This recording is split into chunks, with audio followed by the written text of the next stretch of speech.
Paano mabalik yung sound ng Messenger? So tanong po yan ni Lods Ruiz sa isang tutorial natin. So dito mga Lods sa tutorial natin, ituturo ko po sa inyo kung paano nyo i-adjust or i-customize yung mga notification sound ng inyong mga Messenger. Kung sawa na po kayo sa mga notification sound ng inyong Messenger, gusto nyo pong palitan.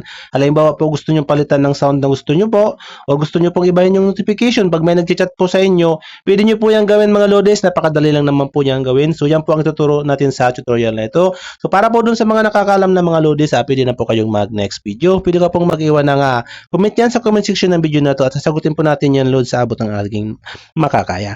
So para po dun sa mga Lodes, sa mga hindi pa nakakaalam, so ganito lang po ang inyong gagawin para po ma-adjust or mabago, mapalitan kung ano man po ang gusto nyong gawin sa inyong mga Messenger notifications sa mga Lodes. Ang una nyo lang pong gagawin mga Lodes ay i-open nyo ang inyong mga Messenger account.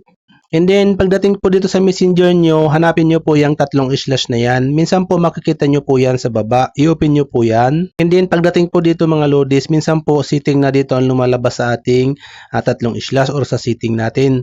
Sa profile natin po. Minsan po, ganito po. So, kung ganito po ang lumabas, i-click nyo lang po yung setting icon na yan. And then, pagdating po dito, i-scroll up nyo lang po. Hanapin nyo lang po dito ang notification and sounds. Yan po. Click nyo yan. And then, pagdating po dito sa notification and sounds mga Lods, kung hindi pa po yan naka-turn on, kailangan nyo po yung i-turn on yan, notification na yan. I-click nyo po yan para po lumabas ang mga option na to. So, kung naka-turn on na po yan mga Lodis, ganito na po ang lalabas dyan. So, dito makikita nyo po itong mga button na to. Dito po sa ringtone, ito po yung pag may magtatawag po sa inyong mga messenger mula sa inyong ka-chat or sa group man po. Pag may tumawag po sa inyo, ito po yung magiging ringtone or tunog po ng mga tatawag po mga Lods. Okay? So kung gusto nyo po siyang i-adjust, i-click mo lang po yan. Ayan.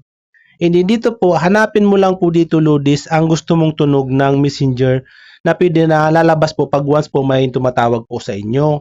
Halimbawa po to, ito po yung messenger, yan po yung default ringtone ng messenger natin pag may tumatawag po. So kung gusto niyo pong baguhin, hanapin niyo lang po kung anong, piliin niyo lang po dito sa mga ito kung ano po yung gusto niyo pong maging ringtone. Halimbawa po yan, ayan. Pag nakasit na po yan, ganyan, naka-blue na siya, i-back mo lang po. And then may kita niyo po dito ringtone, ayan na po, nabago na po siya. And then dito naman po sa customized notification, ito na po mga Lodis yung pag may mag-chat po sa inyo mga Lods. Okay, dito nyo po i-adjust. Ito po yung magiging ringtone ng mga nag-chat po sa messenger nyo. I-click nyo lang po yan. And then mapupunta po tayo dito sa messenger notification. So dito po mga Lodis, ayan, dapat po naka-turn on ito. Kung hindi po ito naka-turn on, dapat po i-turn on nyo yan kasi hindi po ito lalabas yan. I-click mo lang po yan, dapat po naka-green yan. Pag naka-green na po, lalabas na po ito. Lock screen notification mga Lodis, ito po yung kung gusto nyo pong magtunog yung inyong mga, may nag-message po sa inyo tapos nakalock yung cellphone nyo, ito po yun mga Lodis. So kung gusto nyo ma-receive yung or mag-notify po habang nakalock screen yung mga cellphone nyo, kailangan nyo pong i-click yan and then piliin nyo po yung show notification content. Kaya na po bahala, tatlong option po yan. Isa naman, show notification but hide content. Don't show lock screen notification. So kayo na po bahala dyan mga Lodis. So piliin nyo po kung anong gusto nyo dyan. And then dito, set a mute. Kayo na po bahala kung gusto nyo o ayaw nyo po yan i-mute. So dito, so para baguhin po yung tunog, kung gusto nyo pong maglagay po ng tunog na gusto nyo music, kahit ano po, kahit po yung mga nare-record yung mga voice, yung boses ng kapamilya nyo o boses ng aso, ng pusa nyo, pwede nyo po yung mga loads ilagay or kahit po yung music na gusto nyo pong ilagay, pwede po yan mga loads. So i-open mo lang po yung sound na yan. Ayan. And then dito mga loads, ayan, ang default notification natin, ayan, yan po yung magiging tunog dyan. So dito, kung gusto nyo walang tunog, i-click mo yung none na yan. And then kung gusto mo po pili ng mga tunog na gusto mo, mayroon po din mga option dito po yung piling pagpilian, ayan mga loads. Halimbawa po ito, si tinkling, ayan. I-click mo yan po, and then i-back mo lang po, yan na po yung magiging sound ng inyong mga nag-chat sa inyo. So kung gusto mo naman pong sarili mong notification mga loads, i-click mo po yung add notification, ayan.